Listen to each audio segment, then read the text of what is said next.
bring you the constant variety of sport. The man is incredible. The thrill of victory. Absolutely the best. And the agony of defeat. Oh, look at him go! Oh, baby. Oh, no. This is ABC's Wide World of Sports.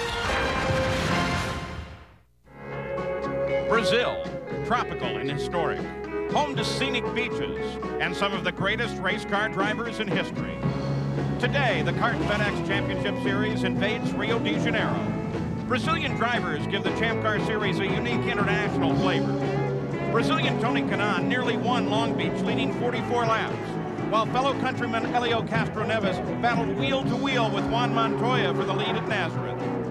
Their goal is to repeat Brazilian André Ribeiro's performance in Rio in 1996. But the American contingent, led by Michael Andretti, P.J. Jones, and Jimmy Vasser, is not here to see the sights. The only thing in their sights is the checkered flag.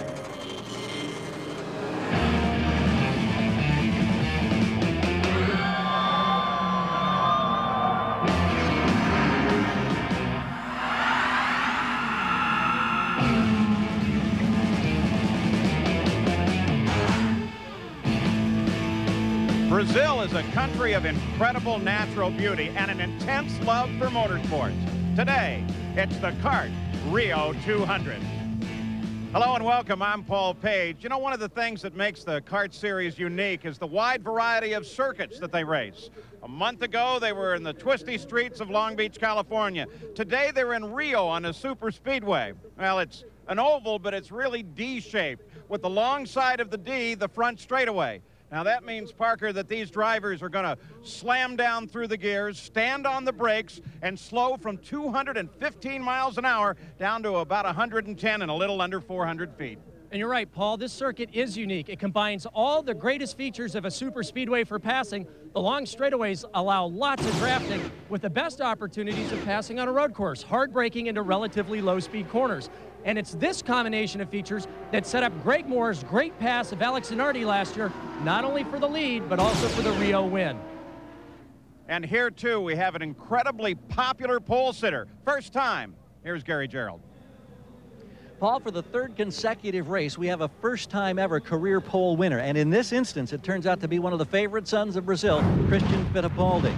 He won the pole by a mere hundredth of a second over Dario Franchitti. And when it was confirmed, it touched off a jubilant celebration here on pit road. Now, Christian has never won in his championship career, but he's been on the podium 7 times. Can you imagine what it would be like if he was to win the Rio 200?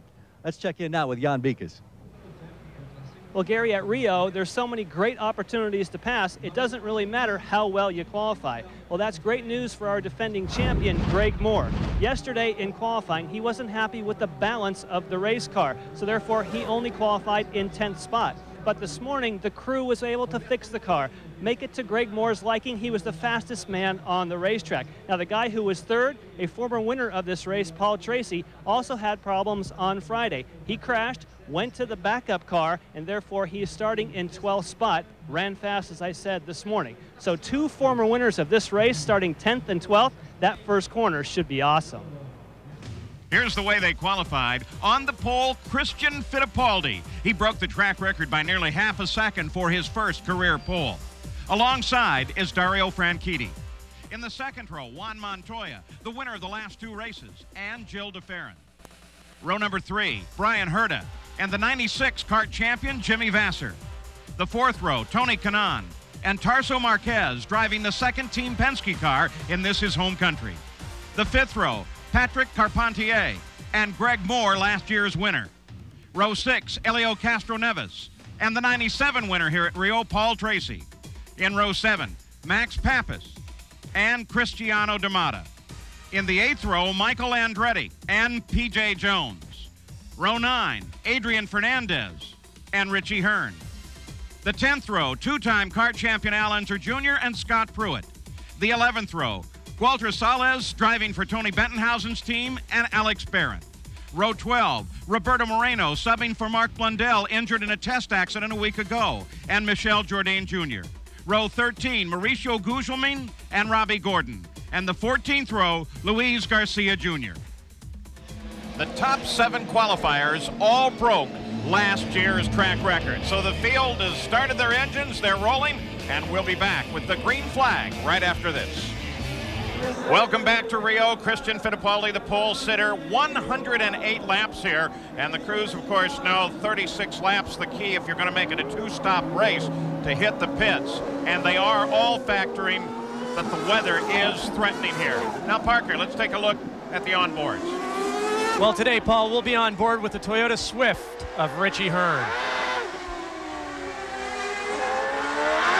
This is the view from P.J. Jones' car. His last race at Nazareth, he finished second, his best effort in Champ Cars today.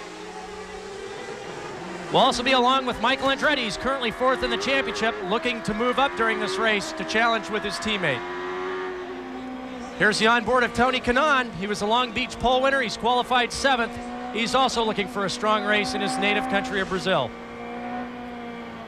And here's a view from the Renard Honda of the 96 Series champ, Jimmy Vasser. Well, plenty of onboards to watch. And the key to this track, of course, is as they rocket down into the first turn on the first lap.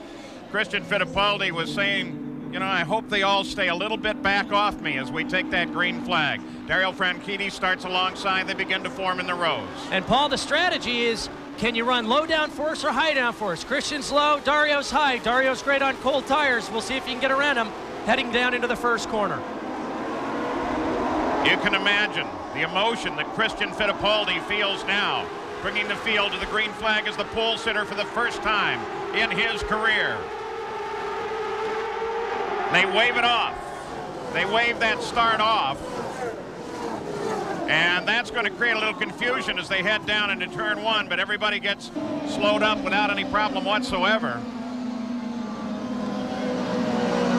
Of course, there was some official worry about the start itself and making sure that they came off the corner neatly with plenty of spacing.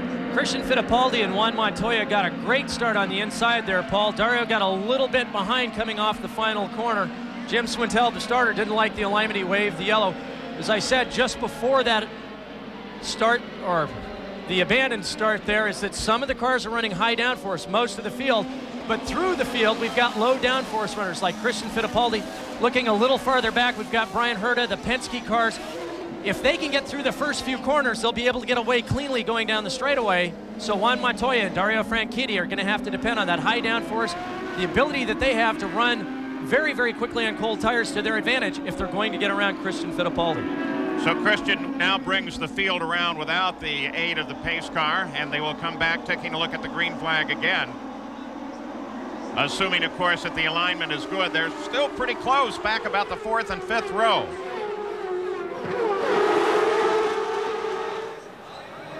This time we go green. Actually, the conclusion of the first lap, they charge for that first turn. Oh, look at Montoya as he comes down on the inside, takes the lead away from Fittipaldi. Franchitti goes into 3rd. That's exactly what I was talking about, Paul, as Juan Montoya is very, very good at getting the most out of the car right away on cold tires. He's running more downforce. He used that to his advantage, and now he's starting to pull away as the rest of the field's backing up behind the low downforce configuration of Christian Fittipaldi. Montoya pulls away. Here is the battle. Tony Kanaan now trying to move on Gilles de Ferran. And look at Montoya. It's goodbye once he jumped into the lead.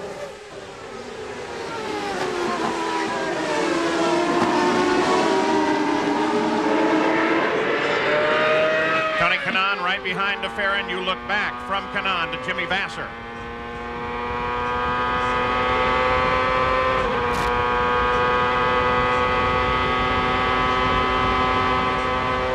And now on board with Jimmy. You look forward. Notice the skies. That's the direction the weather tends to come from, and it is dark there. Vasser on the front stretch.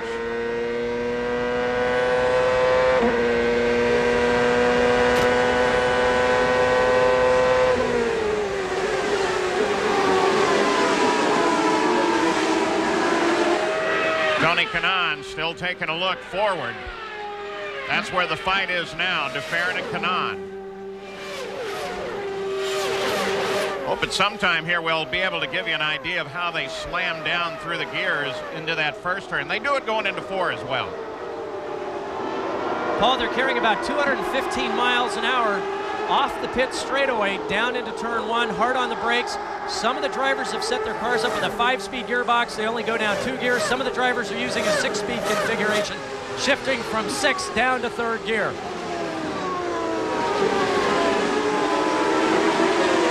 But now, for the most part, they have strung out. We're going to go back and take a look at the start. Actually, the beginning of lap number 2 because of the 1 lap under yellow. You can see him crowding the inside, trying to get an advantage. Christian thinks he's got it covered. Juan Montoya continuing down the inside, outbreaks him. A great bit of driving there. The rest of the field slotting in behind Christian Fittipaldi. Gil DeFerrin still trying to hold off Tony Kanaan. Jan Beekes? Yes, and remember, Paul, he is on Goodyear tires, and Goodyear last year, when they came here, thought they had plenty of grip, but they weren't happy with the wear. Now, Firestone, on the other hand, they came here last year, said they had great wear, but not enough grip. So each company took a different approach, and right now they seem pretty evenly matched. Franchitti working on Christian Fittipaldi. Look at the lead that Montoya has been able to pull out just in the first 5 laps of this run. Couple of people moving. Brian Herta started 5th, fell back to 12th. And Greg Moore started 10th, is up to 7th.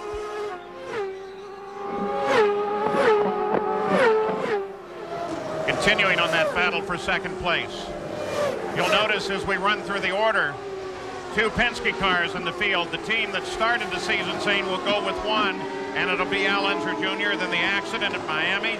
Now you have 2 cars in the field, and they do seem to be gaining from the benefit of the additional data that's become available to them.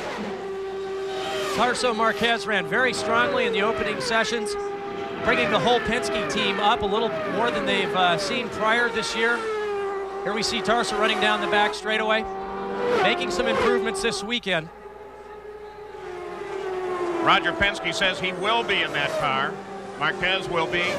Selected races throughout this year. Shadowing Paul Tracy down that long pit straightaway, Paul. Montoya, Fittipaldi, Franchitti, DeFerrin, Kanaan, the top of the field.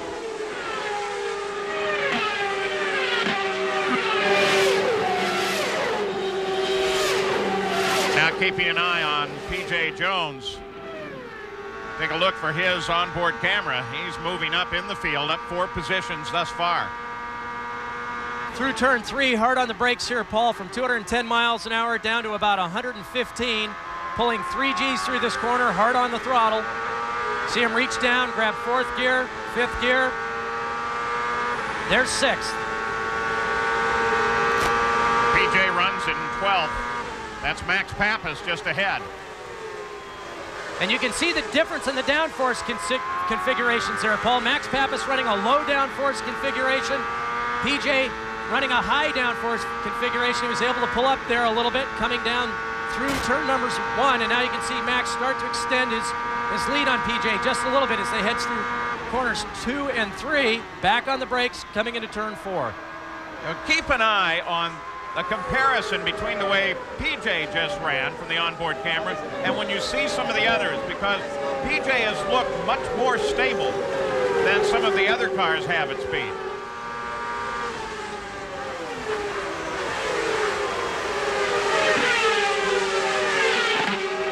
There's Greg Moore, now up to 7th place. So this whole game of driver courage aided by tires and downforce. Jan Beekes? Yes, and when you're talking about those downforce levels, don't forget that a low downforce setup works pretty good when your tires are new, but it does not work as well when you start to get some wear on them. So the guys that are performing well with that heavier or higher downforce that Parker's talking about, as the race progresses, they'll go even better.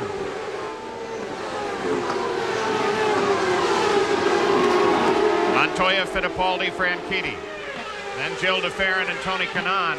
That battle is stabilized for the moment. You're on board with Kanaan. You can see that DeFerrin is well ahead on the racetrack. So the first laps are complete. 10 are already into the record book. 108 the scheduled distance. We'll be back with more from Rio. Back at Rio, no change in the top 10. Montoya, who jumped into the lead at the start of the second lap. First lap was run under yellow. and has not relinquished that position, though it now seems that Christian Fittipaldi is able to nibble away ever so slowly on the lead of Juan Montoya. Gary Gerald? Well, there's concern in the Dario Franchitti camp. He continues to run solidly in third place, it appears. They thought they had a radio transmission where he said he felt something was broken. They're not sure what it is. Somebody indicated he may have said fifth gear. They're still trying to sort it out down here. A lot of conversations. Kim Green, Don Halliday, and company. Franchitti, meanwhile, running strongly in third place. Well, we'll watch the interval for you. He's 2.7 seconds behind the leader. There he is. And he actually closes a bit on that last lap. Well, right now, Paul, there are only 3 or 4 cars running in the 39-second range, and that's Montoya, Fittipaldi, Franchitti, and occasionally DeFerrin. Everyone else is back in the 40 and 41-second range. So if there's a problem with Dario's car, it's not apparent from the lap times he's currently turning. Battle at the front begins to close in. Fittipaldi is a second and a half behind the leader, Juan Montoya. The Chip Ganassi car out in front has become a familiar figure this season. Jimmy Vasser, his teammate, currently runs in 6th place, 7 seconds behind the lead.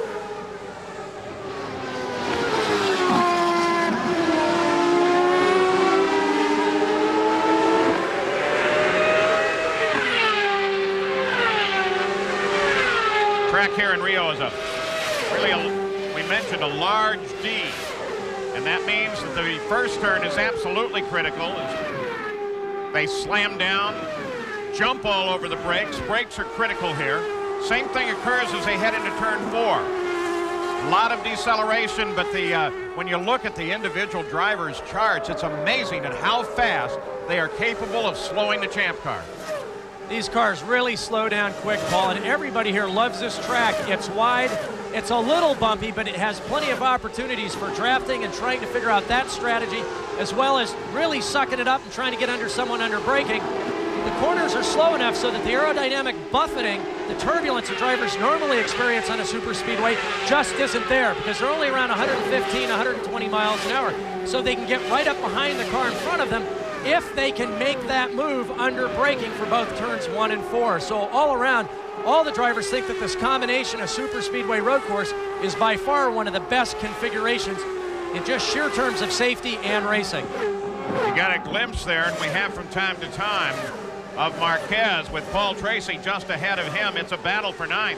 Tracy was able to move on Marquez just about a lap and a half ago. And you can see, Paul, they're swinging wide to the right of our screen. The reason they're doing that is trying to avoid some of the bigger bumps under the bridge on the back straightaway. But the drivers have told me that this track is so easy to drive through turns 2 and 3 flat, they can place the car just about anywhere. So they're trying to find the place where they can run the car absolutely as low as possible without bottoming. In order to do that, they've got to run down the inside of the track going around the back straightaway. Montoya, Fittipaldi, Franchitti, they flash across the line, completing the 17th lap. 1.1 seconds. So again, Fittipaldi nibbling away at Montoya. And you can also see that very soon traffic will become a factor here. That's part of it.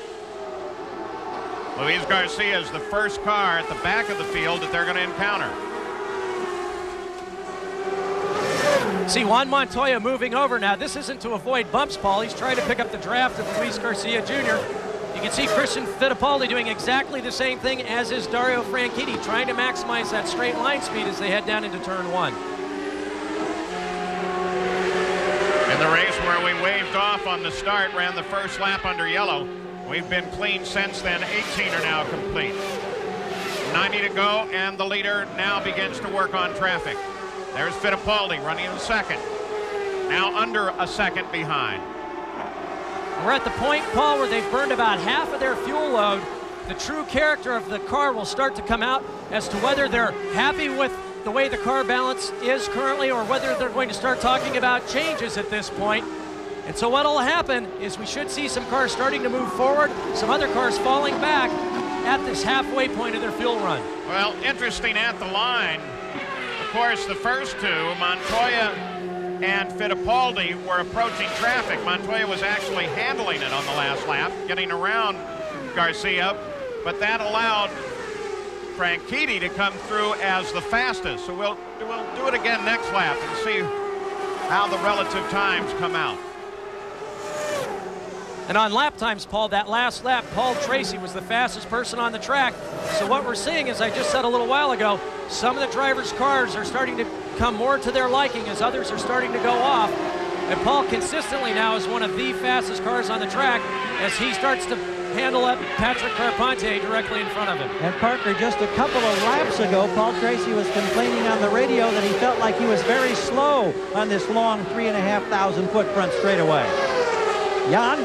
Well, talking about slow on the straightaway, we've talked about the Penske chassis and Tarso Marquez. Remember that Penske has bought a Lola chassis. Well, where is the Lola? That's Helio Castro Neves. It turns out that in this particular downforce configuration, the thing just does not run down the straightaway as much as 15 miles an hour down. So I think Penske is really glad they didn't bring that car at least to this race. We take it back to 12th place now because P.J. Jones is closing on Max Pappas. You can see him working through here, Paul, and as you said earlier, this car is very, very stable. Looks like it's on railroad tracks coming through the corners. And it looked like he just passed one of the target cars, Paul, as he came through turn 2. Looks like they had a problem down on the inside. We're looking for it. We're trying to figure out exactly what that was as we stay with PJ. No change in the course condition.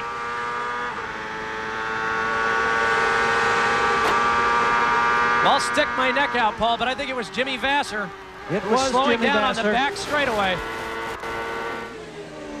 And there is Jimmy Vasser on board into the pits. You caught it. Just suddenly seemed to drop off, almost like it might have been an engine problem. So Jimmy Vasser rolls to a stop. The target team is there.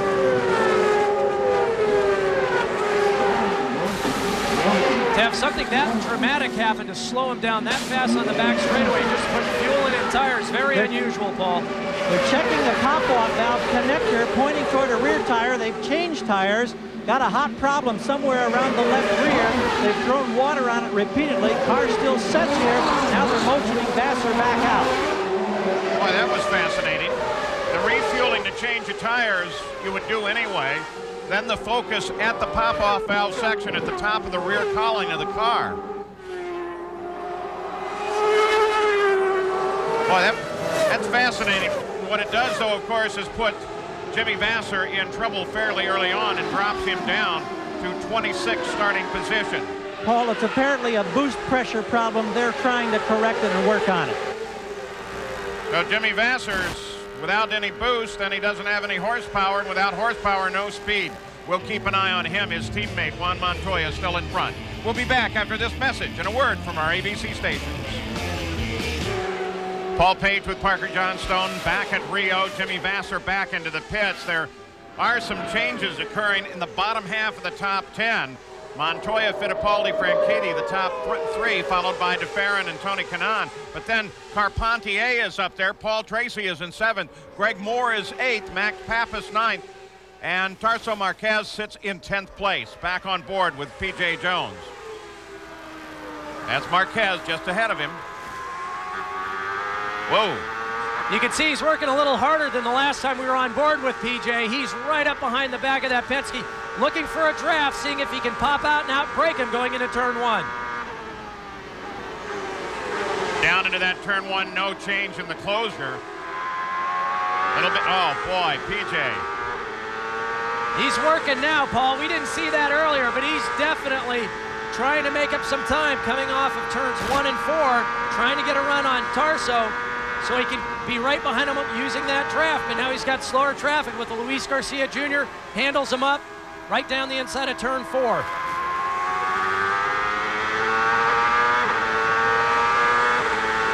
Watching too, you saw a little moisture on the lens. We clear it now, but sometimes that comes from the car in front of you. It's just moisture from the exhaust and other fluids. You want to make sure it's not rain. It is still threatening here.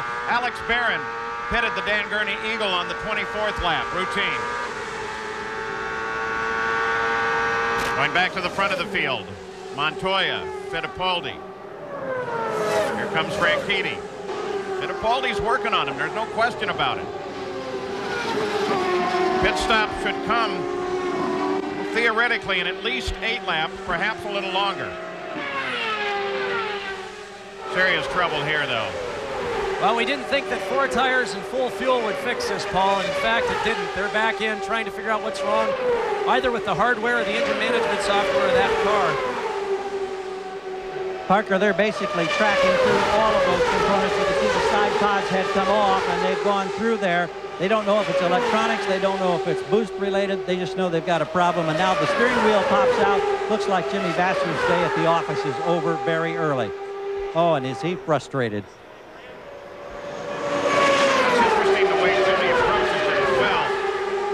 Climbed out of the only private space that he feels he has. He says the cockpit is his. He decorates it the way he wants, and indeed there is some decoration.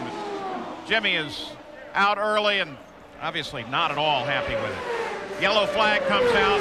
It may in fact have been a couple of things here. Michael Andretti slowed on the racetrack, but you also see the yellow and red striped course condition flag, which can be an indication of almost anything on the surface.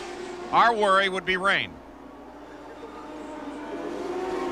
Paul, we watched Jimmy Vasser climb out of his car. Here's his teammate Juan Montoya, and you've got to, you know, it's hard for me to remember the last time that we saw a mechanical failure on one of the Target Chip Ganassi cars.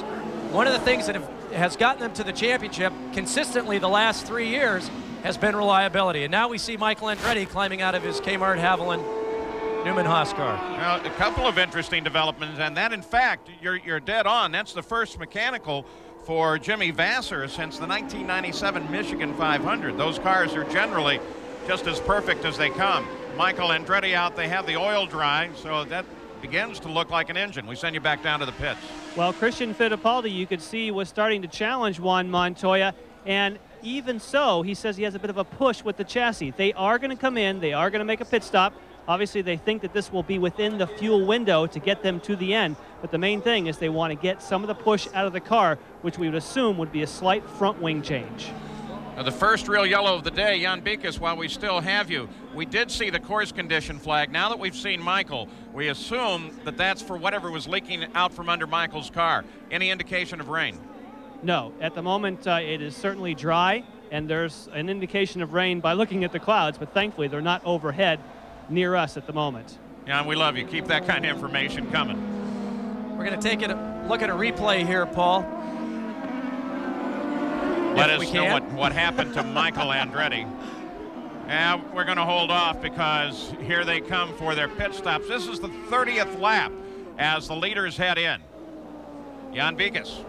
Christian Fittipaldi brings it in, and of course we're going to look to see if they decide to make a front wing change. They will not need all the fuel. This should be pretty quick. They didn't go for the wings. They must have done it. Let's get to Gary Gerald. That one's about 11. Juan Montoya holding, waiting for fuel. He's rolling 10.5 seconds. A beautifully executed stop. He's out ahead of Franchitti. He's out ahead of Fittipaldi and Kanaan. Gary, there is a problem for Mauricio Gugelmin. He was not able to get into his spot because he was in the way, or I should say Christian was pulling out when he arrived. So he's lost a lot of time down here on pit road. The key on that exchange of stops, though, happened in second place. Franchitti picked up a position. And we also saw Tony Kanaan come up from 9th place to 4th place. Great work by that crew to pick up those positions in the pit lane.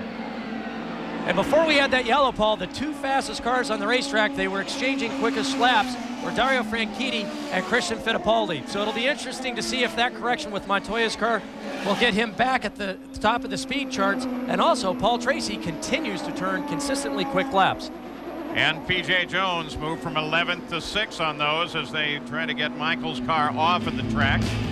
And we are under our first yellow of the day. The stops occurred on the 30th lap of 108. Our Toyota Spotlight focuses on the great Emerson Fittipaldi. Today's race is at the Fittipaldi Speedway. Emerson, a native of Brazil, is now the promoter for the Rio event, but a former 2-time Formula One champion who solidified his legendary status by winning 2 Indy 500s. Emo competed for 13 seasons on the kart circuit. He won 22 times and also captured the season championship in 1989. His final kart victory came at Nazareth in 1995. And of course, in just 2 weeks, these cars are back in the United States and right in the middle of America. The Motorola 300 kart action, May 29th, live coverage. We'll see how Juan Montoya fares. He leads it here today. Can he put this one in the record book and then add to it? Now, a problem occurring at the same time this caution came out is this. Helio Castroneves takes his car over to the edge, and obviously it's got a problem in the engine compartment as well.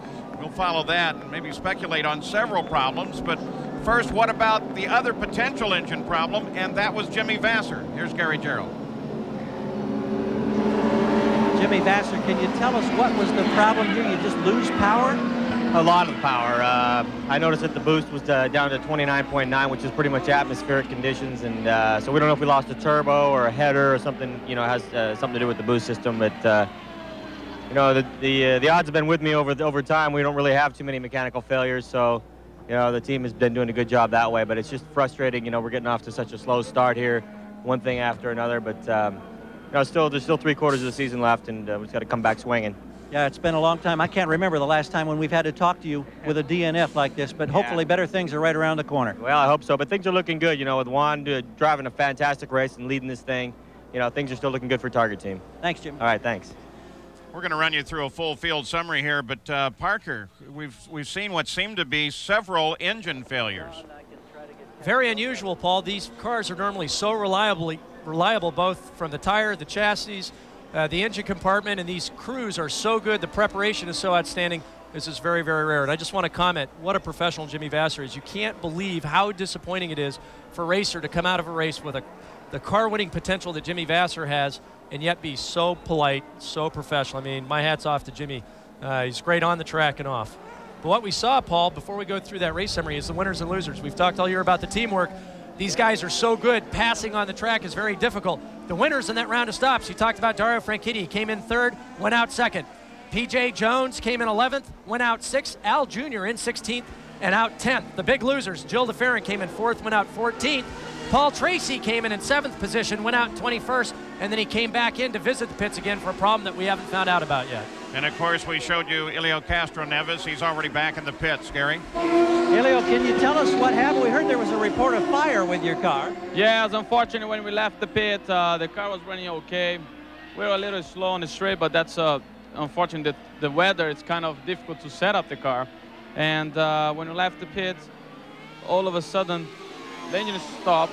I thought something was in the gear or something like that, but it's not. And I saw in the back was fire. And I said, well, I better get out of here. Yeah, indeed. I know it's tough in front of your all the family, friends, and everybody down here, but thankfully you're all right. Thank you. Thank you very much. We'll go for the next one. All right, let's check with Jan.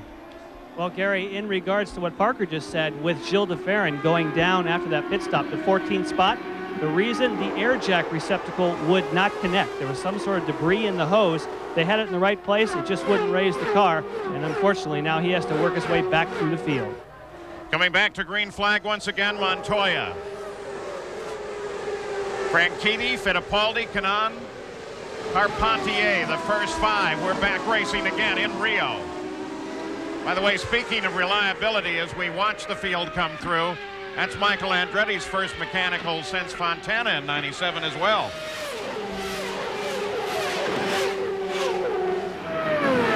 You can see the train down the back straightaway, Paul. Everyone trying to swerve for those bumps, but staying in line relatively in order to pick up that draft. It's significant here. It can add 5, 6, 7 miles an hour. They certainly don't want to lose the draft of the car in front of them. Race control is reporting that they're going to penalize Paul Tracy for a pit violation on his last round to stop. Currently sits 21st, last car on the leader lap.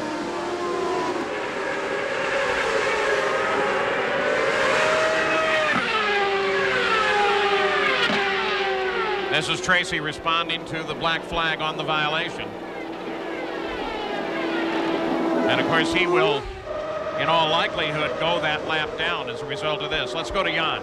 Well, Michael has come back to the pits. We understand an engine blown. That's what happened? Yeah. disastrous weekend ending up in smoke. You know, just nothing went right for us. We had a lot of problems yesterday. Qualified terribly, and the car just being stuck back there in traffic wasn't running too well. So I guess it's going to blow. That's where you want it to blow. Well, this is a unique racetrack as far as what you use aerodynamically. Now you're going to St. Louis, a place I know you've tested. More comfortable there? I hope so. You know, we ran pretty good there last year, and you know, we had a pretty good test there, learned a lot. So hopefully, you know, we'll be able to run as well as we did last year. Okay, have a good run. Thanks. Here's a sight that Tony Kanaan has. Looking forward, that's Christian Fittipaldi just ahead. Franchitti is staying pretty well glued to Montoya. Remember Long Beach and how the two came back to green together several different times? And maybe Franchitti picked something up there. He's actually closed just slightly. That's Carpentier just behind Tony Kanaan. Dario's very, very good on full tanks and cold tires, Paul, but we've seen Montoya all year long. He's figured out the super speedways, the short ovals, the street courses. He is absolutely phenomenal, and here he is leading yet another race, only 5 races into the season. Tony Kanaan, of course, the pole sitter on the streets of Long Beach. This is part of the Forsythe team now, so in reality, that's a teammate coming up behind him there in the person of Carpentier. Forsythe buying the Steve Horn operation, but keeping it separate. They have the one team, players team operating out of Indianapolis, and the team that Tony Kanaan is part of, the former Horn team, well, that still sits over in Columbus, Ohio. Tony was very, very strong right from the opening practice, ended up qualifying 7th. Paul, it was a little unusual this race weekend. You've got to remember that Rio, like Motegi and the street courses, are some of the few tracks that these teams don't get to test at, but because of the weather delays that we had, normally these drivers get 5 sessions between practice and qualifying and warm-up prior to the race. This weekend they only got 3, and it shuffled the order. Some of the guys that are a little farther back normally were right at the front, and it's very interesting to see how their race strategy and preparation will prove out during the course of this race. Well, look at the back end as it steps out on Montoya's car, the leader, a couple of times, and it just gives you an idea of how quick his hands must be to keep that car in line.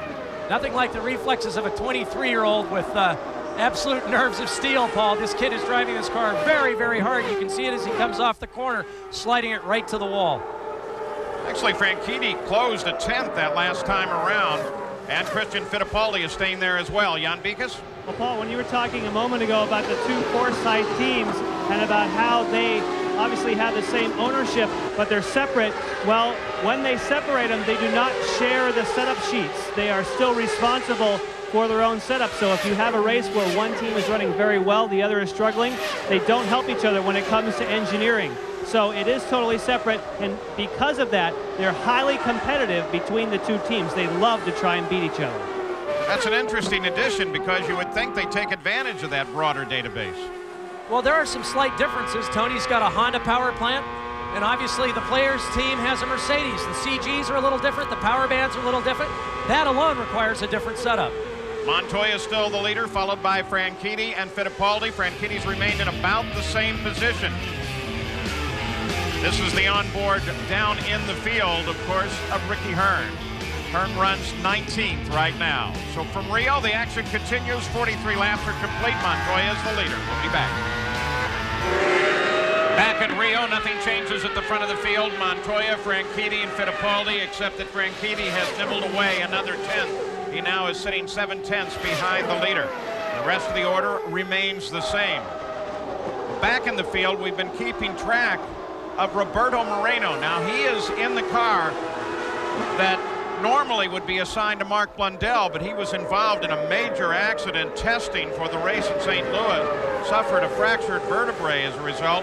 He put Moreno in the car. He is here, and he's doing a nice job with it. He's doing a great job. He wasn't happy for the few practice sessions they had or qualifying. He started in 23rd place, but he's up to 15th now. He made a great pass going down the inside of Adrian Fernandez down into turn 1. He was almost in the grass, Paul. It was very, very inspired. Just a magnificent move. The Penske car you saw, the yellow helmet, that's Tarso Marquez. He is now in 8th place and giving that car a good ride. His teammate, in the meantime, Al Unser Jr., has been up and down throughout the weekend. as they struggle to get both of those cars working. There's Roberto Moreno.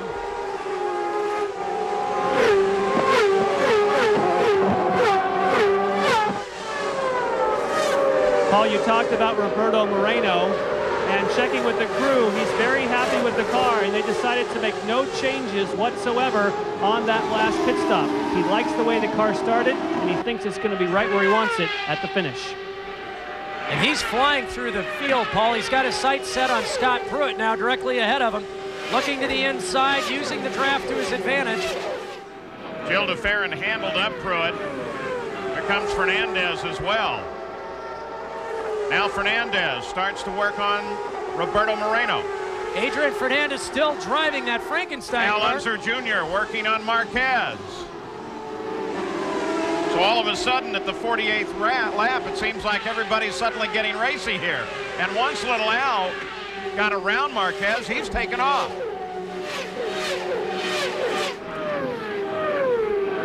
P.J. Jones up to 6th place now. Montoya, Franchitti, Fittipaldi, Kanaan, Carpentier, and P.J. Jones. PJ coming off his best finish at Nazareth on the last race. His drive to second was truly inspired, and here we see him once again coming up through the field in 6th place, driving his Swift chassis extremely hard. I started to mention Adrian Fernandez still driving that 97, 98, 99 Renard. The Patrick Racing Sable still split. Here's the fight for second as Christian Fittipaldi suddenly moves on Dario Franchitti. And the report from the observers is that Scott Pruitt had an engine blow as well. Here he is coming in. Certainly a display of vapor at the back of the car. Jan Bikas, this brings the yellow out. Yes, and I don't know if it actually blew to pieces, Paul, because we heard it come down the front straightaway, and it just sounded sick. You know, something like maybe in the valve train or electronics, something like that. So certainly he's going to abandon it now because maybe it blew up after the fact. But tough run for the Toyota of Scott Pruitt. Let's go to Gary. Gary Gerald. We're going to take a look here at a situation where Juan Montoya has lost all of his tear-offs over his face shield. They have taped a tear-off here on the end of his stick. So the next time he comes into the pits, the idea will be he'll reach up and grab this, and the adhesive extending over the edge will stick to his helmet, hopefully, and it at least will give him a little bit protection on the face shield. And of course, it's not a problem as long as he's leading, but he gets in traffic, and there are still very dirty areas on this track where they kick up a lot of fine dust and gravel that can pit or damage the face shield. Visibility could become a problem if he doesn't get this properly in place. You know, we use a mechanism on the onboard camera that has a piece of clear celluloid that runs in front of the lens, and we just keep reeling it in. You have to clear that a couple times a lap. So is that indicative at all of what he may be facing without tear-offs? Well, that's true, Paul. The sprint car drivers use a mechanism that's got a motor drive to move the tear-off shield across the visor. It's pretty bulky, pretty heavy. Champ car drivers don't use it. And as Gary said, as long as he's out front, it's not a problem until he catches lap traffic. Now, keep in mind, there's only one support race that runs here all year long. Kirk Russell and Wally Dallenbach, the chief steward and the technical director for CART, told us they dragged tires for days trying to get the silt, the sand, all the rocks off this racetrack. It is very dirty, especially offline, and as he goes through that lap traffic, it will absolutely destroy his field of vision unless he can get a tear-off from the crew and use that through his next pit stop. Well, it's the Emerson Fittipaldi Speedway. It is not used all that much during the year, so it's obvious that you don't use it, you're going to have a buildup pretty quickly. So we are under caution, and Montoya is still the leader, followed by Fittipaldi and Franchitti. We'll be back after this message and a word from our ABC station. It's the Goodyear blimp, the spirit of the Americas, one of 7 Goodyear blimps in the world, based right here in Rio. And our coverage, of course, coming from the CART Rio 200, where Montoya has been the leader all of the way. And ABC Sports will bring you Sports Century, presented by General Motors. Greatest coaches, highlights and interviews with some of the greatest coaches of the century. Now let's go to Jan Bikas. Well, we saw Scott Pruitt get out of his car a few moments ago. When he came by the front straightaway, Scott, it sounded sick, but by the time he got here, it looked like it was a much bigger problem. It was. First, hi to my family at home. We think we picked up a puncture in the radiator. With all the debris on this track, we were fighting a little bit of overheating and just continued to get worse. We were holding on good. You know, we went from, I think, 21st to 13th. tough day for Toyota, but and Pioneer and all the guys, they did a super job, and we'll be back at St. Louis running them hard. Okay, thanks. We'll get up top. They complete the 55th lap, making it a legal race. Green flag comes out again. Montoya is the leader. Fittipaldi there in second. Franchitti, then Canaan, Carpentier. Canaan closes a bit. And we've seen this all year long, Paul. Montoya is brilliant on restarts. We saw him snooker Franchitti at Long Beach. He's done it again to Christian Fittipaldi here. He's very, very good at doing the bob and weave just before he launches, catches everybody not quite ready, and is able to pull out a gap, which gives him a clean couple of laps. From there, he can extend, and that's exactly what he's doing. And how long is he going to continue to get away with it? SPT Brazil, our host broadcaster, giving you all the coverage here. Kind of interesting. I suggested that they love their racing, and they do. And from time to time, we can hear the host broadcasters who are in the booth next door clearly through the door. Hey, Paul, these guys get excited when the wind changes direction. They are huge race fans. Montoya again is able to pull away. It's another great start. Tony Kanaan, fourth place. Franchitti ahead. That's Carpentier sitting just behind him.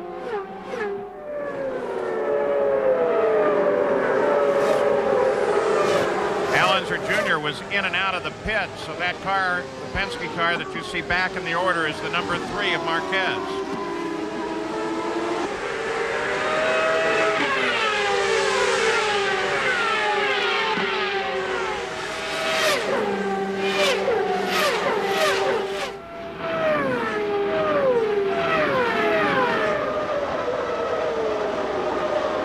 Montoya still unchallenged.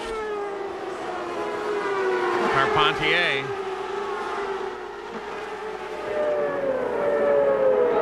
Now begins to close just a bit. Blue car is Carpentier, and P.J. Jones behind him, then Pappas.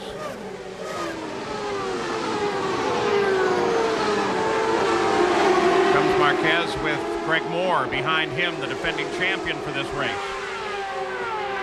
And Paul, what's interesting is not only the strategy of trying to decide whether to run the high or low downforce, as we see the Penske's in low downforce form. If you can see the rear wing, it's almost absolutely flat. The players' cars, the wings are tilted up a little bit more. They're running much more downforce in the Penske car.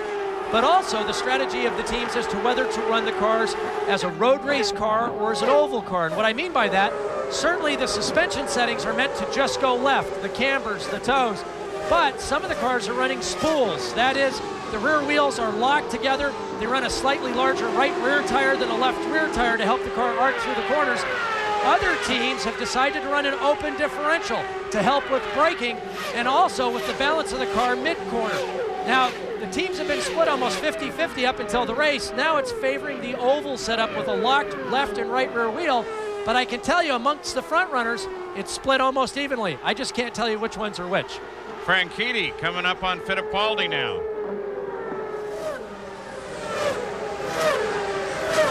Give you an idea of the interval back through the remainder of the field. Marquez still locked in his battle with Greg Moore. Alex Barron brings the eagle in and climbs out of the car.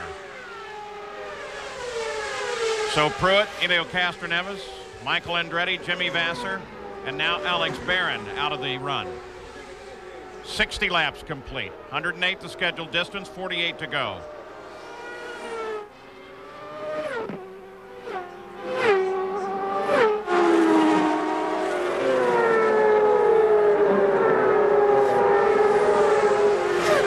Right now, Paul, in the battle of the engines, it's Honda, Cosworth, Honda, Mercedes in the top 5. Honda's very strong in practice and qualifying here, but the Fords, without a doubt, have a lot of top-end horsepower, and they seem to work very well when coupled with that Swift chassis, as we see by Christian Fittipaldi and P.J. Jones, who's currently in 6th position. We can see so far Hondas have led all but that first lap that Christian Fittipaldi had. That lap, of course, came under caution, and the domination as we watch Gugelman stop, and this is unscheduled as well. The domination by Montoya, sure racking those numbers up for Reinhardt, for Honda, and for Firestone. IndyCar made an announcement here this weekend that they are going to require their teams when they appear at St. Louis in 2 weeks to have a Kevlar tether attached to the front hub carrier in the front of the chassis to try to keep the wheels from coming off of the car during an impact with the wall and bouncing around, throwing debris around. That's the same rule that Formula One started the year with, and they simply picked up the FIA wording on that rule, but they made it only applicable to the front of the car. Point was made that they don't remember a time when the rear tire and wheel and hub carrier assembly came off and got outside of the racetrack. Very important safety step, especially with the high speeds that these cars can obtain, of trying to keep the parts centered around the car so that they don't deflect into any drivers or back to the infield or the outfield. A very, very good step by the people at CART. Mauricio Guzman retires his car as well, so we're seeing some interesting retirements with some of the key players in the series. You got a glimpse too. Gary Gerald is right there, so I assume we'll have a report shortly. Montoya continues his dominance of this race and of the series. We're back at the CART Rio 200 Paul Page with Parker Johnstone. Nothing has changed. Montoya continues to be the leader. About a second behind him, that black car, that's Christian Fittipaldi, the pole sitter, his first pole of his career. And the crowd went nuts when that occurred. Of course, it's a very partisan crowd. They love their Brazilian drivers, and the Brazilian drivers have been doing so well in the CART FedEx Championship Series. So Montoya, Fittipaldi, Franchitti, Kanaan, Carpentier, the top 5. Followed by Jones, Max Pappas, Tarso Marquez, Moore, and Cristiano D'Amata now moves into the top 10. Let's go to Gary Gerald. Mauricio, what happened? We probably have a water leak. The temperature was climbing very high, was up to 110. So we decided to stop before we blow on the engine.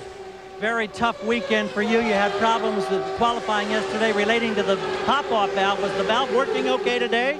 Yeah, the valve was fine today. The car was handling well. It's just once the temperature starts climbing, you lose so much power that there is no point to stay out there, especially here with those long straights. You need all the power that you can get. I see a lot of things being kicked up in terms of dirt and debris. Does it really get all over your helmet? Does it impair your visibility at all? Oh, it's the same as sandblast. It's just that we had a lot of rain. We hardly run on the circuit, so we're getting a lot of dust. We're going to take a look down here at his helmet, and maybe you can see what we're talking about, guys, if they can pop the picture back. But there's some of the debris. His helmet was brand new before this race. Brand new before this race, and he didn't even get to run the whole day. And Gary, when you're talking about overheating, that is the same problem that has knocked out Alex Barron. So we thought maybe a couple isolated incidents of overheating, but now it's a trend because we hear that Cristiano D'Amata also has overheating problems. So with these changing temperatures and the humidity, it appears today as though a lot of guys having problems cooling the engine. On high humidity, it makes it a greater problem. You really want to open up those coolers as much as you can. On Guzman's car, they wanted to open it up so desperately that they literally ripped a panel loose on the exit to the coolers on the right side. And you have to remember, Paul, these guys have just not gotten very much track time this weekend. And so for the teams to try to adjust the cooling shutters that they have on the car, you've got to remember if they remove those shutters and increase the airflow through the radiators, they lose downforce. So they're trying to run as much shutter as possible to run the engine temperature as close to the limit as possible. And if it gets a little more humid than they had predicted, those engines overheat. Once they overheat, you can't bring them back. They lose power, and you're out of the race. And Parker, what they are doing at the moment to try and combat that is they are running the cars richer. A lot of the teams are telling their drivers, we need to run more fuel, because if you run more fuel, it makes the engine run cooler. The fuel being methanol, the more you dump in the cylinder, it actually is a cooling agent. Just like an airplane, Paul, the richer you run it, the cooler it runs. And that's what they're doing. So they'll sacrifice from some fuel mileage. They'll also get better power settings that way, because these guys have to get to about lap 72. If they get to lap 72, they can make it to the end. They should be well within that fuel window for the final stop. So right now, fuel consideration isn't a problem. And Parker, we have found out that there are 2 guys now that will not have to stop again. And that would be Al Unser Jr. and Paul Tracy. Everyone else will have to come on pit road. And they came out of the sequence. Carpentier is the first of the leaders in. He peeled off. You saw him now into the pits. Paul, we're here watching for routine service for Carpentier. We'll see if they make any change. Yes, indeed. A couple of big turns on the left side, about a half turn on on the right side. Fuel incomplete. He's rolling. We've got him out of here in 13 and fraction seconds. Came on the 70th lap, though, Gary. Now I wonder the question, is that just a little bit too early, or whether or not they think they can go the whole way, especially if everybody's starting to ridge the cars out? It's going to be very, very close for them. I think most of the other front runners are figuring they can get another 3 laps or so before we see them, including Juan Montoya. Marquez hits the pits. This is the 71st lap. Looks like this is going to run, especially if everyone is suffering the same problem and having to put more fuel in the engine to keep it cool, like it's going to be awfully close on the finish.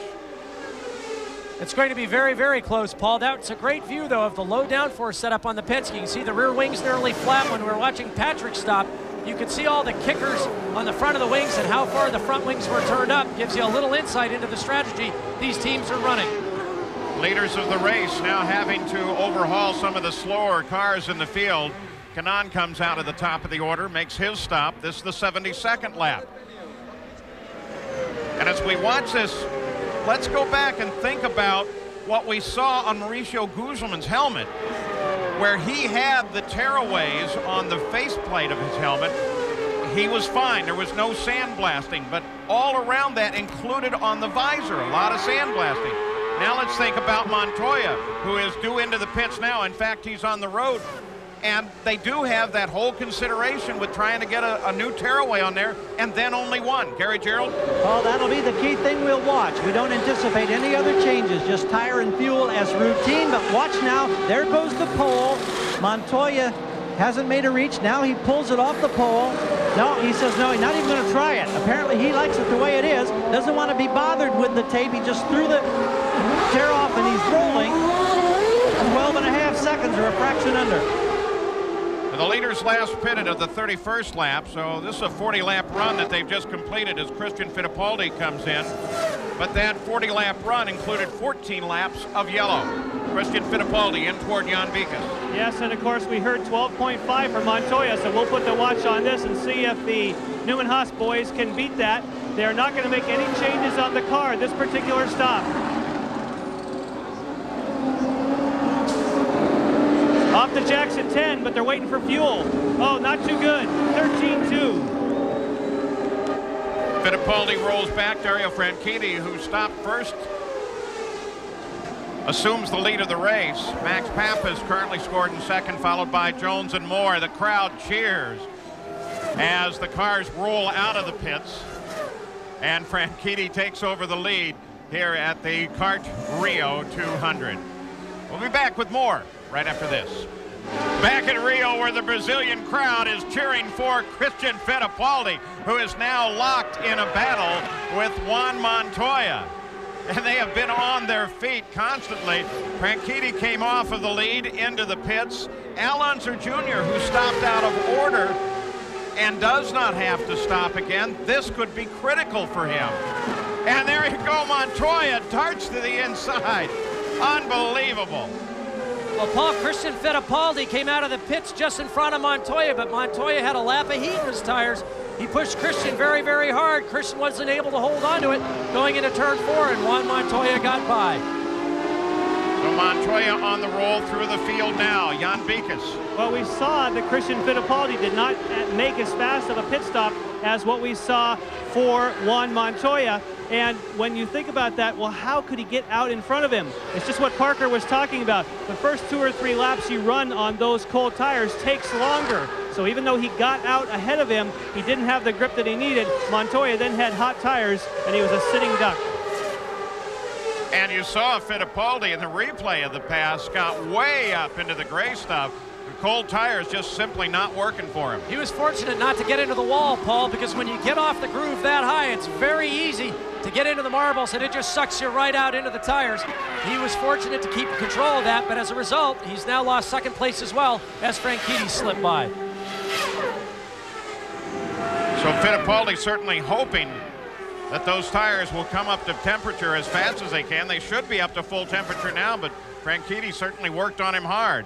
Robbie Gordon.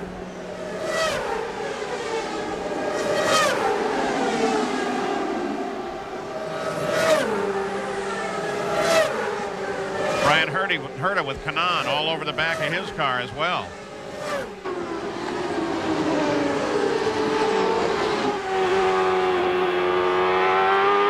On board with Tony Kanaan. You can see him reach down, shift up to 4th, 5th, and 6th gear, pulling over 15,000 RPM.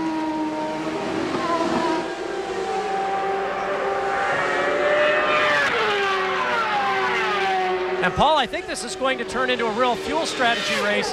If in fact, Al Unser Jr. and Paul Tracy can get to the end without another fuel stop, that will really change the complexity of the first 2/3 of this event. But how much will they have to conserve?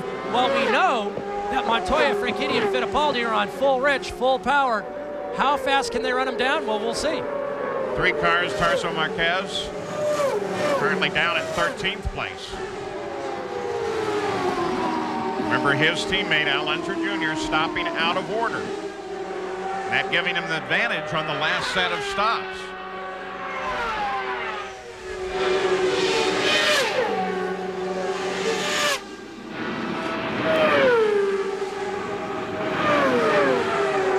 And guys, of course, what would make the major difference here is if for some reason they had a yellow flag before Montoya was able to close that gap, that would make a big difference when it comes to how much fuel you're going to save, what Parker is talking about. If you get some yellow, then for the guys like Al Unser Jr., Paul Tracy, then it's not an issue how much fuel they use. Well, I just think at this point, Paul, that they're either going to have to run extremely conservatively or they'll have to make a splash and go at the very end. And Parker, I think we lost another Toyota. Cristiano D'Amata came by the front straightaway. It sounded sick, just like we heard from Scott Pruitt. I think you'll see him on pit road next time around. Like Brazilian television was having some problems separating the car of Al Unser Jr. and the nearly identical car of Tarso Marquez. Unser Jr., of course, in the front of the field owing to that stop. Paul Tracy with the stops has come up into second. Robbie Gordon now sits in 3rd place. Remember, Robbie's right out of here and heading up toward Indianapolis, where he's also entered in the Indy 500. And that coverage, of course, will come to you on ABC Sports. What a great turnaround of events for Robbie Gordon, Paul. He had an accident on Friday with Paul Tracy. Heavy damage to his Swift. They brought a Renard. It's their only backup car, but they got the Swift repaired. He missed qualifying. Started in 26th place, and now he's all the way up to 3rd. And here's Cristiano D'Amata with the engine problem that Jan was talking about. Jan Bikas? Yeah, we heard it go by. We don't see as much smoke as what we saw for Scott Pruitt, but I would imagine, as we see, yeah, Cristiano D'Amata is getting out of the car. It appears as though this overheating problem is pretty widespread, and it has definitely affected the Toyotas in particular.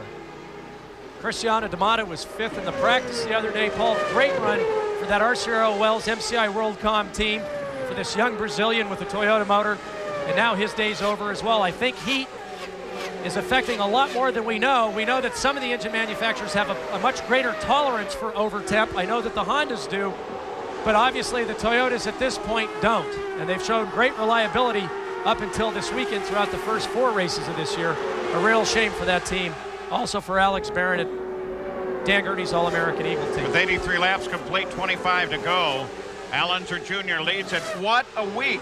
If he can continue there, this turns out to be for Penske. Yellow. Yellow comes out. Yellow comes out, the field slows.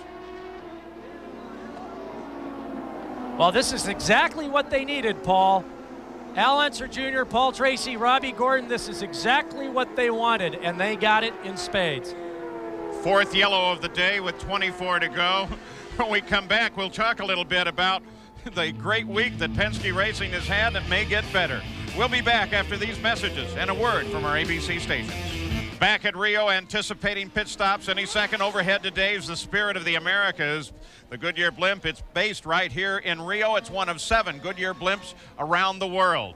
And you saw from the blimp a moment ago, Paul Tracy surging forward on Al Unser Jr., trying to get him to head on into the pits a little bit faster if he can. Both 1st and 2nd place, and probably 3rd place Robbie Gordon expected in this time around, even though Al Unser's crew did report out earlier that they were fine to the end of the run. Didn't make really great sense when you considered how much of the race was left to run.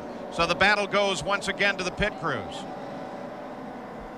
And Paul, I should clarify that. I think that was miscommunication on my part. What Penske was telling Al Jr. on the radio as he approaches here for his pit stop was that everyone would have to stop before him. They did know that they were going to have to stop one more time, and so I believe that was my error there. They knew they wanted to come in now, and this yellow has they're furious down here, and a nice stop for Al Jr. Junior in and out, 21 laps to go under the caution, watching for Paul Tracy. Al Unser Jr. comes out ahead of Paul Tracy. Robbie Gordon's running for the line too. Let's see if he gets out. He's alongside Tracy as they come out the pit road, and Robbie Gordon comes out in second place. Tracy goes back to third. There they are. That's Gordon as they came off the line. You got a glimpse of Al Unser Jr. as he headed around the corner. So a big change on the pit stop there. Well, and that's why the teamwork is so important, and we saw what happened in the pit lane almost as what happened a few days ago. They were in that exact same position, but down at the opposite end of the track when they came together. A great move by this young team Gordon, getting their driver out of the pits in front of Paul Tracy. No official reason for the yellow on this, though this may be the reason, Gary Gerald. Adrian Fernandez, did you make contact with the wall? Yeah, I got a little bit loose out of four, and you know, I just couldn't get it back, and I just brushed the wall in the exit. Enough damage, obviously, to put you out to get into the suspension? Yeah, we damaged the right front suspension and wishbone, and it was a shame. But, you know, we had some problems also with the brakes. My brakes were really low. I had to pump them out every time I was going into a corner. So, you know, we were having a little bit of trouble also getting out of the pit. So, not a good day for us, but we should be back for St. Louis. Thanks a lot, Adrian. Thank you. So Adrian Fernandez out, and all the excitement of watching some great pit stop work. I want to clarify, that was the battle between that group. Montoya has reassumed the lead, followed by Franchitti and Fittipaldi. Our Toyota Spotlight focuses on the young driving talent coming out of Brazil and excelling in the kart series. Gil de Ferran has made a name for himself in the series, winning twice. Mauricio Guzman captured his only kart victory at Vancouver in 1997. A trio of young drivers is making noise this year, with Tony Kanaan winning the pole at Long Beach, Helio Castroneves taking the second slot on the grid at Nazareth, and last year's Indy Lights champ Cristiano D'Amata driving Toyota to its best ever kart finish with a 4th place at Nazareth. Tony Kanaan in 5th place, one of the 2 Brazilians in the top 5, along with Christian Fittipaldi, 4 in the top 10, as Marquez in 9th, de Ferran in 10th place. Now, don't forget more motorsports coverage coming up on ESPN, on ESPN2, and of course on ABC Sports as we begin our coverage of Indy Live. ABC Sports will be at Indy for pole qualifying on Saturday, May 22nd, and Bump Day on Sunday, May 23rd, and then of course coverage of the Indy 500 Sunday, May 30th. Tony Kanaan tries to scrub those tires off, get them ready to come back to the green flag. Will be crossing over the 90th lap of this 108th lap race. Pace picks up. Montoya, Franchitti, Fittipaldi, Pappas, Kanaan, top 5. And an indication from some of the observers that there is some moisture in the area. I guess that means rain, and the yellow flag and the course condition flag comes out. So rain, which was a concern, is a factor. Look at Tony Kanaan's onboard camera, the moisture right on the front of it. Rain is supposedly over in the 3rd turn. They're heading into the 1st turn now. Big course like this, you often get that. Hey, Paul, here's a crazy idea. What if it were to rain and they had to stop it? You're past halfway.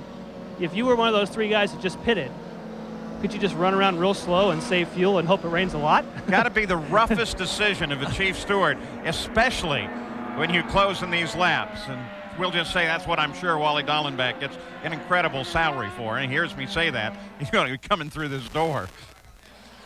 Now that is a tough decision. You think about it, you've just had that line of stops completed. You have 18 laps left to go in the race. You have guys that certainly think they're capable. You can stop the race and wait. You can stop the race entirely depending on how good you think the information on the weather is. And of course, you're in a tropical area here. Rain showers can be tiny. They can move through. Another one can be on top of you right away.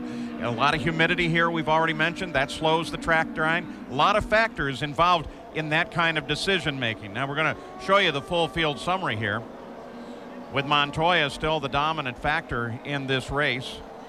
Well, Dario Franchitti has certainly been there in the fight, and a great run thus far for the pole sitter, Christian Fittipaldi. Paul, you talk about the focus of these drivers as you go through the full field rundown. Patrick Carpentier a lap ago radioed to his crew and said, are we at the halfway point of this race yet? Remember, it used to be a much longer race in earlier years. It's a sprint this year at 200 miles, basically. The answer came back, well, in fact, there are just 8 laps to go.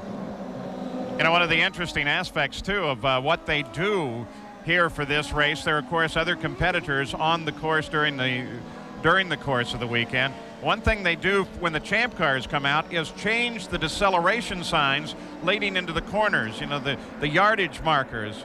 Now, we tend to use it as feet. So what is a 300-foot mark, which happens to also be the blend line out of the pits, when the Brazilian series will come out, they will change it and make it the 100-meter marker into the corner. Well, it's pretty close, off by about 2.5 feet, I guess it is. P.J. Jones works the car around. We anticipate the green flag to come back very, very shortly. We're going to send you away. We'll be back with more from the CART Rio 200 right after this.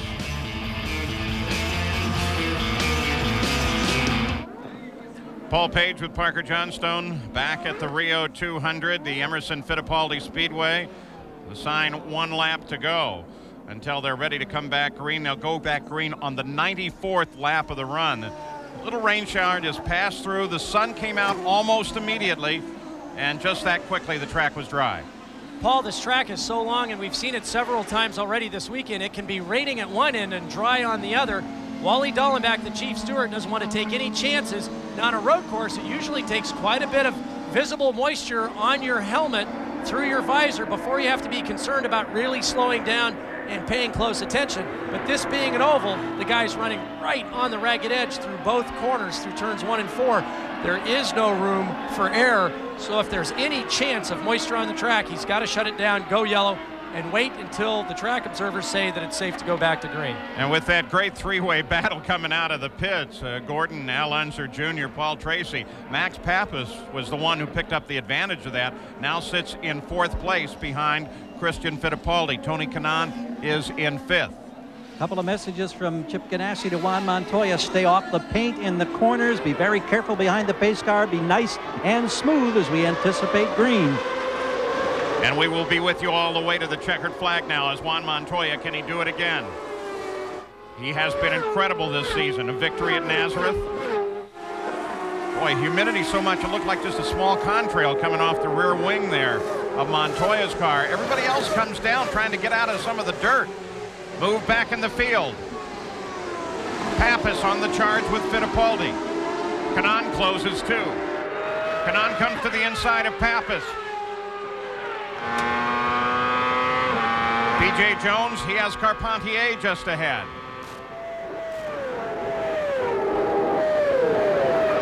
Fittipaldi was able to hold off the charge of Pappas. Here he comes again. Max gained those spots, Paul, because the Miller Lite Rahal team did a great job. He got around Kanaan, Carpentier, and P.J. Jones in the pits. Carpentier tries to move on Kanaan down the inside on the front stretch. They come hammering down into the corner. Carpentier ducks back in, picks up the toe, tries to stay alongside, can't do it. P.J. Jones just behind him. This is the look back from Tony Kanaan, 5th place. That's Carpentier. And I can tell you, Paul, both these drivers are using maximum power. They were both on the overtake button to get the most out of those engines, and Tony out-dragged him down to the corner. Yellow comes out again. And the pace truck begins to roll. Again, no incident on the course.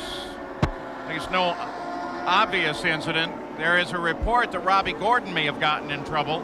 Kart safety vehicles did roll, so that would confirm the report. At least the car was in trouble, and it's not a course condition. 5th yellow of the day.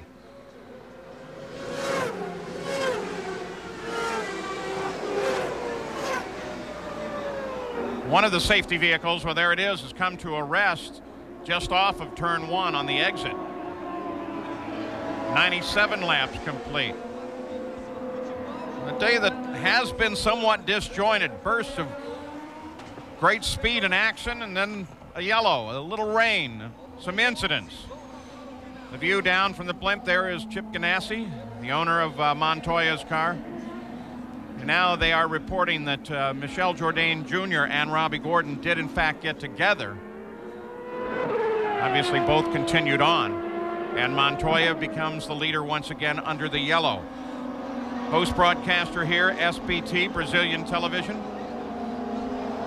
And a very partisan Brazilian crowd just cheering on and on for every Brazilian driver. They are great race fans here in Brazil. Look at them all on their feet in the yellow.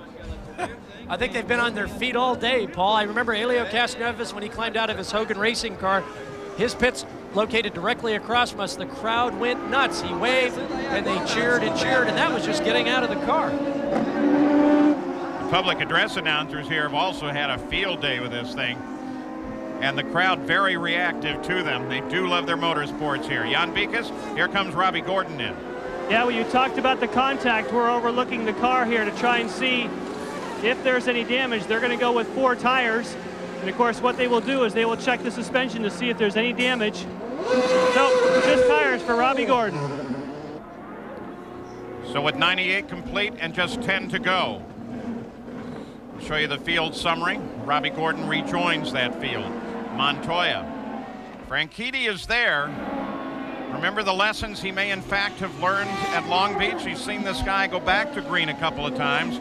And on this kind of a track, the ability to drop back and surge a little forward could make a world of difference for Franchitti, I would think. Well, it really could. And I've watched Montoya these last few starts because he's gotten a chance to practice a lot of them, and he's changing his strategy on every restart. Sometimes he lays back longer, sometimes he goes sooner, but Dario's starting to figure this out. He's not letting Juan get away the way we saw him get away from him at Long Beach, and certainly today he's starting to get closer and closer, figuring out Montoya's strategies on these restarts.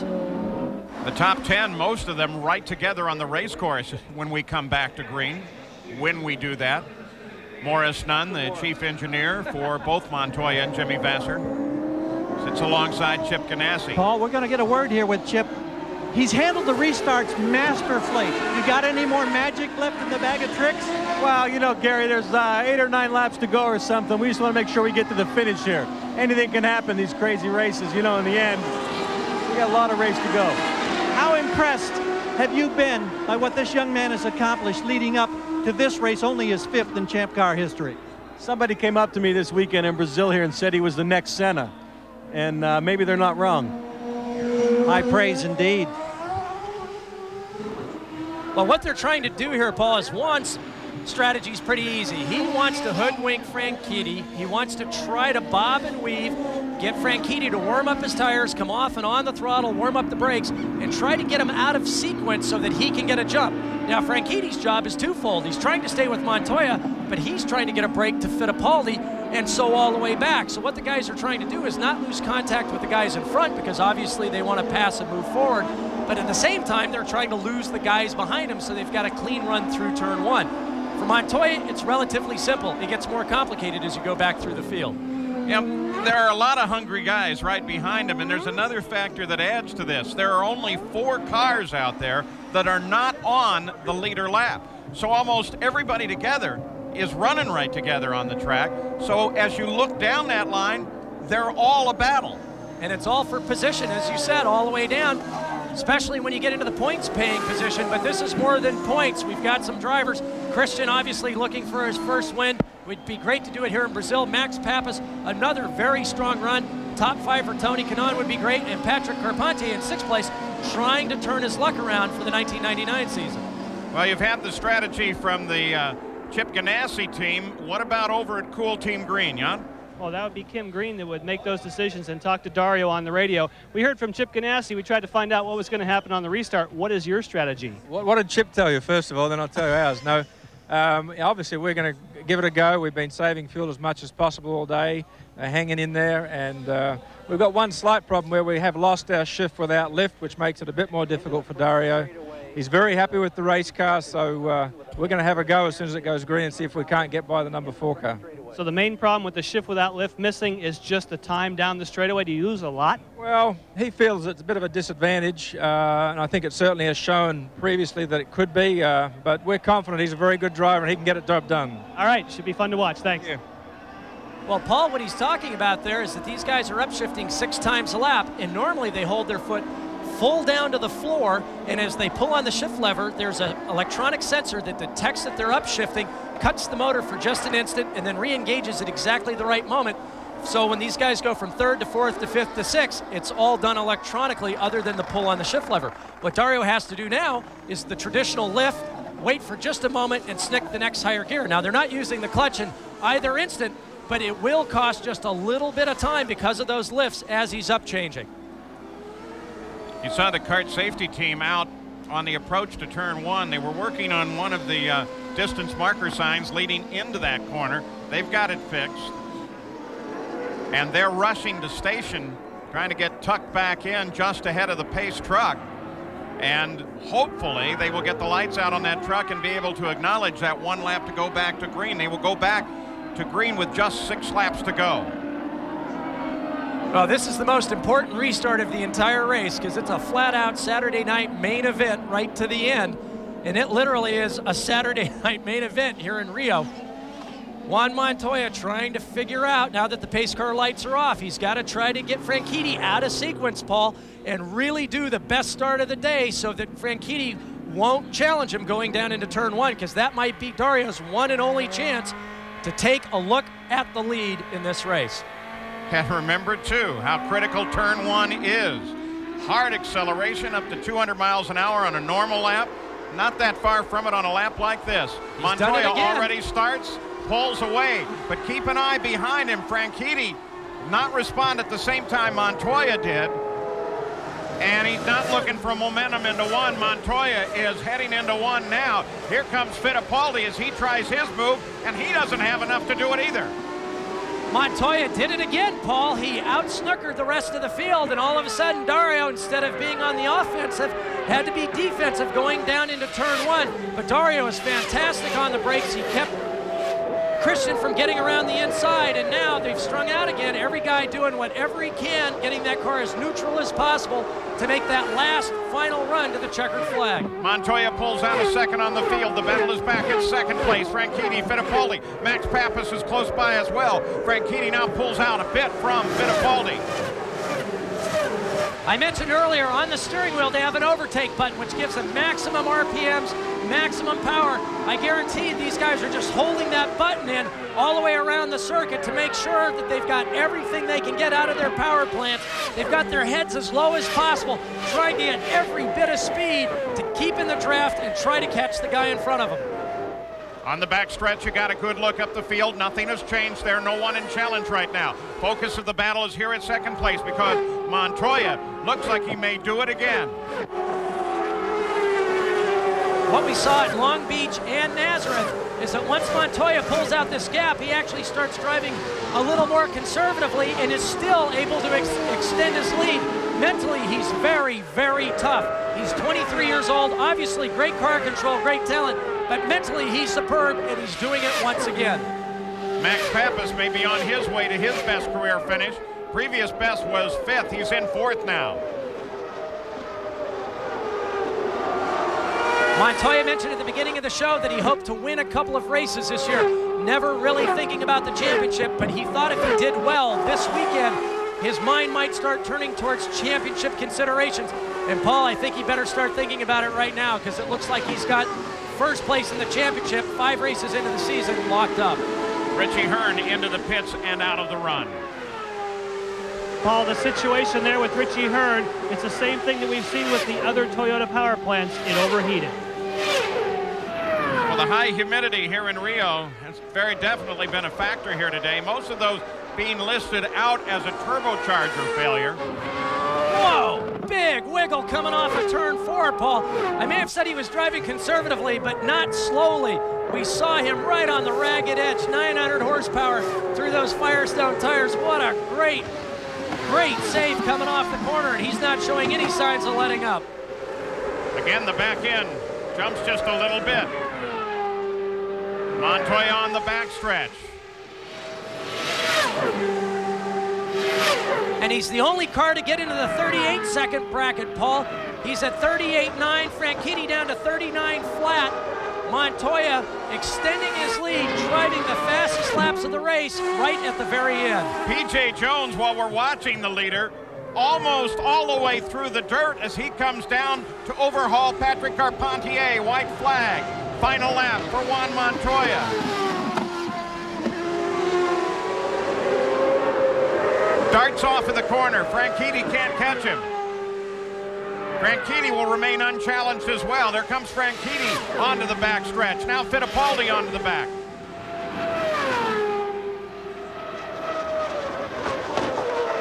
An incredible accomplishment by this rookie driving for Chip Ganassi. Montoya, who'd never raced a big car on an oval before, then scores and scores again. And look at the team.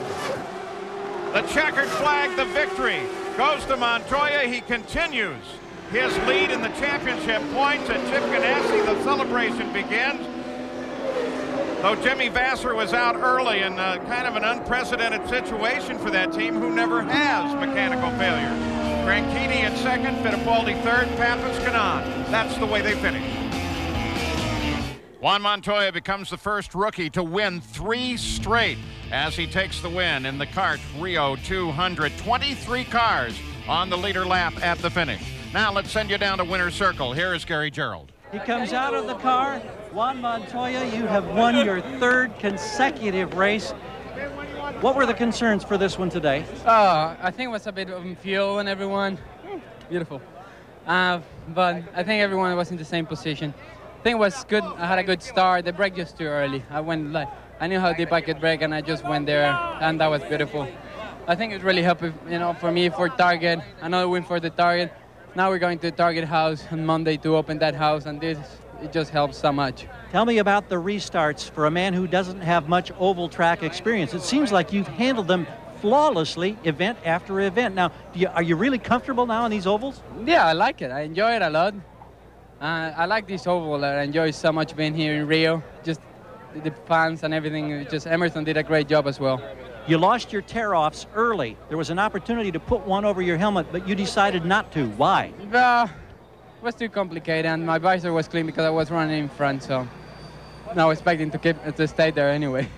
Did you ever think when you started out you could win 3 in a row, let alone 1 or 2 in your rookie season? Not really, but the things are coming on great. I think Chip did a great job for me, Target, all the people here, all my guys did an excellent pit stop, so we're okay.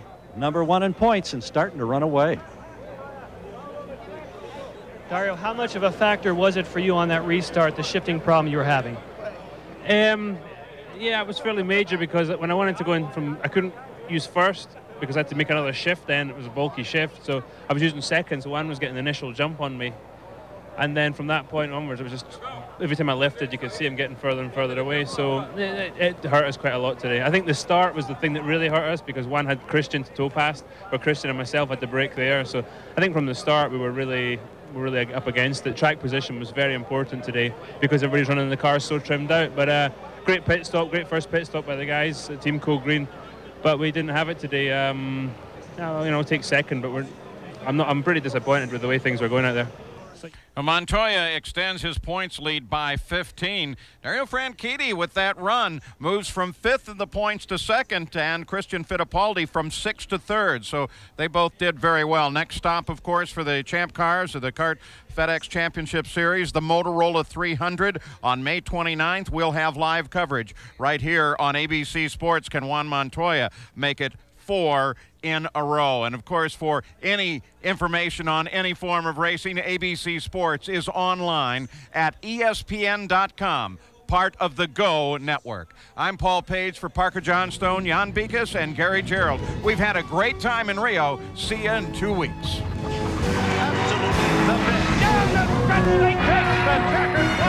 This has been a presentation of ABC Sports, continuing the tradition of excellence.